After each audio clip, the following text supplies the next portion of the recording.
और देखिए, इस बीच आम आदमी पार्टी के कार्यकर्ता नेता लगातार सड़कों पर हैं। आपके लीगल सेल का भी आज प्रदर्शन होना है। दिल्ली की जिला अदालतों के बाहर विरोध प्रदर्शन करेंगे आम आदमी पार्टी के लीगल सेल से जुड़े कार्यकर्ता। 30 हजारी कोर्ट, कड़कड़डूमा कोर्ट में प्रदर्शन होगा। इसके अलावा पटियाला हाउस कोर्ट हो, साकेत कोर्ट हो, द्वारका कोर्ट हो, हर जगह प्रदर्शन किया जाएगा। केजरीवाल की गिरफ्तारी के खिलाफ ये प्रदर्शन की कॉल दी गई। दिल्ली की सभी कोर्ट्स के अंदर एक बड़ा प्रदर्शन करेंगे। अपनी अपनी कोर्ट में हम 12:30 बजे इकट्ठा होंगे और जोरदार प्रदर्शन करेंगे। हम केजरीवाल जी के साथ खड़े हैं। केजरीवाल जी के साथ जो ज्यादती हो रही है उसके लिए हम कोर्ट में भी और रोड पर भी अपनी आवाज उठाएंगे। जय हिंद, जय भारत। तो आम आदमी पार्टी की लीगल सेल की तरफ से यह प्रदर्शन किया जाएगा। हमारे साथ तमाम खास मेहमान मौजूद हैं।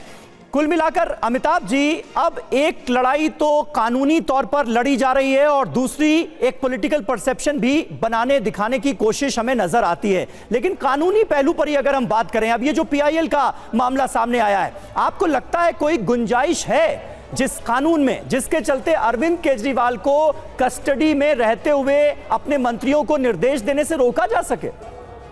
समीर जी, मैंने अपने बातचीत में स्पष्ट करने की कोशिश की है, दोबारा करता हूं कि जो व्यक्ति, यदि वो एक कार्यपालक व्यक्ति है, यानी कि लेजिस्लेटिव नहीं है, यानी कि MLA MP नहीं है, वो यदि मिनिस्टर है, तो मिनिस्टर का रोल एक इलेक्टेड रिप्रेजेंटेटिव के नाते RP एक्ट भी मेरे मित्र जब कह रहे थे, तो RP एक्ट में ये प्रावधान नहीं है कि वो जेल से सरकार चला सकता है। मैं स्पष्ट करना चाहता हूँ as a senior lawyer of the Supreme Court, मैं इतना कहना चाहता हूँ कि यदि जेल मैनुअल है, वो भी अलग अलग स्थितियों में जो परमिशन देता है वो इलेक्टेड रिप्रेजेंटेटिव के लिए देता है, नॉट एज एग्जीक्यूटिव हेड और एग्जीक्यूटिव रिप्रेजेंटेटिव जैसे मिनिस्टर्स या चीफ मिनिस्टर। इसीलिए वहां पर जब वो मंत्री, जो मुख्यमंत्री वहां पर सरकार चलाने की कोशिश करेंगे तो पूरा संवैधानिक ढांचा ध्वस्त होने का खतरा है। नहीं तो कानूनन क्या अरविंद केजरीवाल के पास ये अधिकार नहीं है कि वो चीफ मिनिस्टर हैं, वो अगर कस्टडी में हैं या जेल में हैं तो वो अपने मंत्री, किसी भी मंत्री, सीनियर मंत्री को डिप्यूट कर दें और वो उनके बिना पर कैबिनेट मीटिंग ले?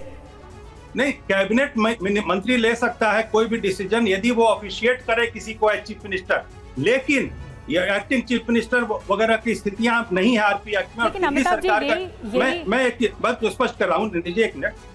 दिल्ली के जो स्पेशल एक्ट है, जिसके स्टेटहुड के एक्ट के हिसाब से यहाँ पर कानून बनाया है, ये कानून जो स्टेटहुड एक्ट है, इसके हिसाब से LG के पास भी पावर्स होती हैं कि वो यदि ऐसी कॉन्स्टिट्यूशनल क्राइसिस हो, यदि संवैधानिक ढांचा ध्वस्त होने की आवश्यकता हो, तो LG वहां पर एक कदम उठा सकते हैं। इसीलिए मैं इतना कहना चाहता हूं कि इस तरह की बात जो है ना, वो तानाशाही रवैया है। केजरीवाल के अलावा सरकार में यदि कोई बन जाए आके तो आसानी से काम चले, लेकिन ये यदि केजरीवाल इस्तीफा नहीं देंगे, जैसा मनीष सिसोदिया और सत्येंद्र जैन से करवाया, तो मुझे लगता है कि ये असमानता और तानाशाही मानसिकता, ये असमानता और तानाशाही मानसिकता है। ये आरोप लगाया जा रहा है, बीजेपी की ओर से बार बार आरोप लगाया जा रहा है। लेकिन घनेंद्र जी, मैं आपके पास आ रही हूँ। आज सुनीता केजरीवाल प्रेस कॉन्फ्रेंस कर रही हैं, अरविंद केजरीवाल की पत्नी, तो एक बार फिर से जेल से उनका मैसेज आएगा अरविंद केजरीवाल का?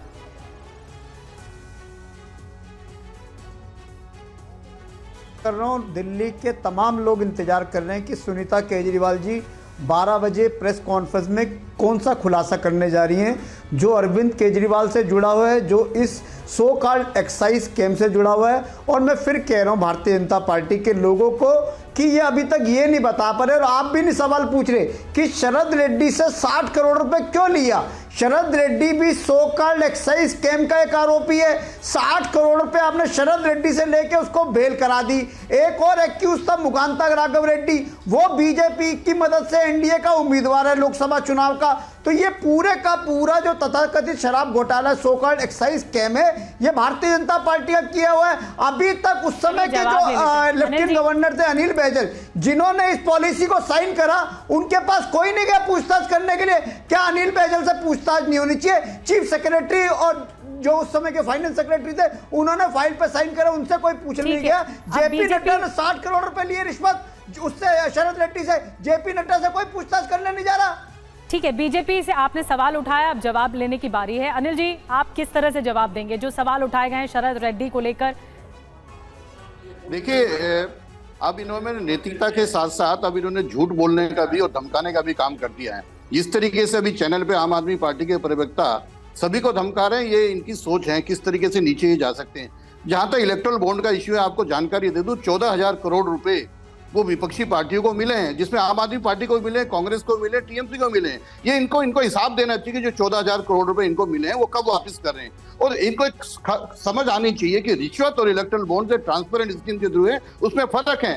शराब घोटाले में 3300 करोड़ का एक्सचेकर को नुकसान हुआ, 100 करोड़ का मनी ट्रेल जो पता लगा उसमें, उसका कोई हिसाब नहीं देंगे। और अगर आपको ये सारी चीजें कहनी है तो मेरा रिक्वेस्ट है, हाई कोर्ट, सुप्रीम कोर्ट, अभी जो आज सुनवाई हो रही है उसमें जाके सबमिट करें, क्यों नहीं करते? पर इनको एक से बढ़कर 14,000 करोड़ कैसे कैलकुलेट कर रहे हैं आप? अरे मैं 20,000 करोड़ का इलेक्टोरल बॉन्ड हुआ है, आप टोटल 20,000 करोड़ का, ये डेटा कहां से आया आपके पास? अरे आप वेबसाइट पे देख लीजिए, इलेक्शन कमीशन ऑफ इंडिया की जो दिखाया उन्होंने। भाई टोटल जो इलेक्टोरल बॉन्ड से दिया गया वो तो 12,000 करोड़ के आसपास की रकम है। अरे आप इलेक्शन कमीशन ऑफ इंडिया की साइट पे देखिए एक बारी जाके, है उसमें मेजर चंक विपक्षी पार्टियों को मिला है। अब विपक्षी पार्टियों को मिला, उन्होंने कैसे लिया? आम आदमी पार्टी को भी मिला, कांग्रेस को भी मिला, टीएमसी को भी मिला, सबको मिला, पर उसके बारे में बात नहीं करेंगे। आधिकारिक आंकड़ा दे रहे हैं आप? हाँ, आधिकारिक 50% से ज्यादा जो चंदा है वो अकेले बीजेपी को मिला है, जो डेटा जारी हुआ उसके हिसाब से मिलान के बाद। चेक कर लीजिए, मैं दोबारा डिबेट में आपको सारी डिटेल लेकर दे सकता हूँ। पर मेजर जो सवाल है उस पर आपका जवाब क्या है? मैं बता रहा हूँ।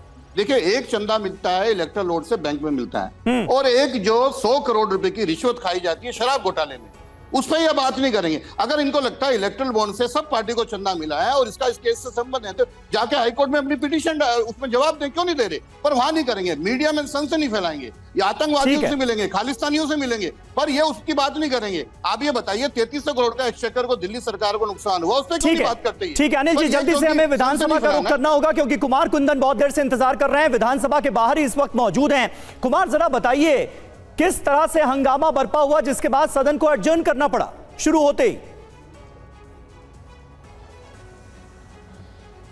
देखिए समीर, आज जो विधानसभा का विशेष सत्र बुलाया गया था उसमें बिजली, पानी और तमाम तरह के मुद्दों पर चर्चा होनी थी। उस चर्चा के पहले आज आम आदमी पार्टी के जो विधायक पहुंचे वो पीली कलर की टी शर्ट में पहुंचे थे और उसके ऊपर केजरीवाल का लोगो लगा हुआ था। दरअसल एक सिंबॉलिक है, भगत सिंह जिस तरह से पीली पगड़ी लगाते थे तो उस तरीके से आम आदमी पार्टी के आज विधायक पीली कुर्ते पहन के आए थे, टी शर्ट पहन के आए थे। उसके बाद उन्होंने पहले विधानसभा परिसर में एक प्रोटेस्ट किया और उस प्रोटेस्ट के बाद विधानसभा के अंदर, मतलब जो बेल की बात बता रहे हैं, वहां पर भी एक प्रोटेस्ट शुरू हुआ।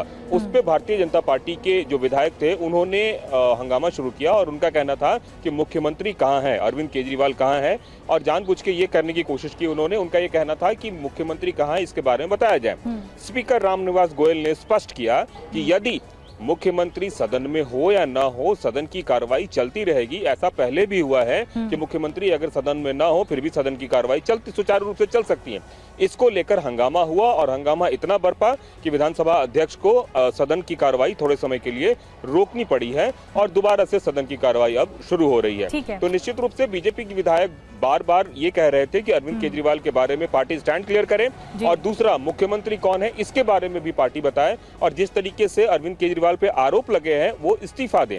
ये बीजेपी के विधायकों की डिमांड थी। दूसरी तरफ आम आदमी पार्टी के विधायक ये डिमांड कर रहे थे कि गलत तरीके से उनके मुख्यमंत्री को फंसाया गया है। बिल्कुल कुमार, और दिल्ली विधानसभा का ये जो विशेष सत्र है वो बहुत महत्वपूर्ण रहने वाला है। 15 मिनट के लिए एडजर्न की गई है, स्थगित की गई कार्यवाही। अब आगे जब स्टार्ट होगी उसके बाद फिर देखने को मिलेगा क्या एक्शन होता है भीतर।